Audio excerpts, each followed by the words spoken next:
Israel ফিলিস্তিন যুদ্ধের প্রভাব অনেক আগেই পড়েছে ইসরায়েল ফুটবলে। যুদ্ধের কারণে বাতিল হয়েছে ঘরের মাঠের একাধিক ম্যাচ, তবুও ফুটবল খেলা চালিয়ে গেছে দেশটি। আর তাদের পৃষ্ঠপোষকতা দিয়ে সহায়তা করেছে জার্মান ক্রীড়া পোশাক জায়ান্ট পুমা। এরপর প্রতিষ্ঠানটিকে বয়কটের ডাক আসে নানা মহল থেকে। অবশেষে সেই বয়কটের মুখে ইসরায়েল ফুটবল অ্যাসোসিয়েশনের সাথে চুক্তি বাতিল করল প্রতিষ্ঠানটি।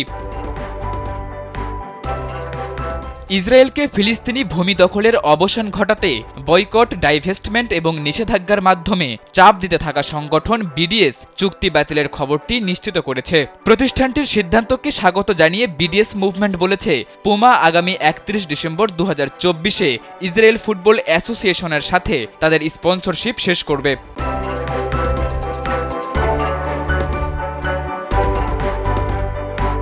এর আগে ২১৫টি ফিলিস্তিনি ক্রীড়া দল জার্মান এই পোশাক কোম্পানিটিকে ইসরায়েল ফুটবল অ্যাসোসিয়েশনের সাথে চুক্তি বাতিলের আহ্বান জানায়, কিন্তু পুমা তা না করলে ২০১৮ সাল থেকে বয়কটের মুখে পড়ে।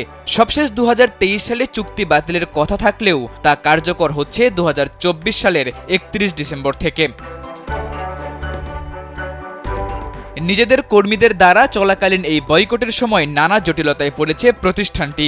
বিডিএস জানিয়েছে, বয়কটের প্রচারণায় ইসরায়েলি বর্ণবাদী শাসনের সাথে পুমাকে যুক্ত করে পুমার ভাবমূর্তিকে ক্ষতিগ্রস্ত করেছে এবং সে কারণেই দেশটির ফুটবল অ্যাসোসিয়েশনের সাথে চুক্তি নবায়ন না করার সিদ্ধান্ত নিয়েছে জার্মান এই পোশাক কোম্পানি। তবে জার্মান পোশাক কোম্পানিটি ফুটবলের পৃষ্ঠপোষকতায় থাকতে চায়, সে কারণে ইসরায়েলের সাথে চুক্তি বাতিল হলেও নতুন কোনো দেশের ফুটবলে নিজেদের যুক্ত করবে প্রতিষ্ঠানটি। তবে এক্ষেত্রে আনুষ্ঠানিকভাবে এখনও কোনো সিদ্ধান্ত জানায়নি জার্মান পোশাক জায়ান্ট পুমা। সাদাতুর রাফি, কালবেলা।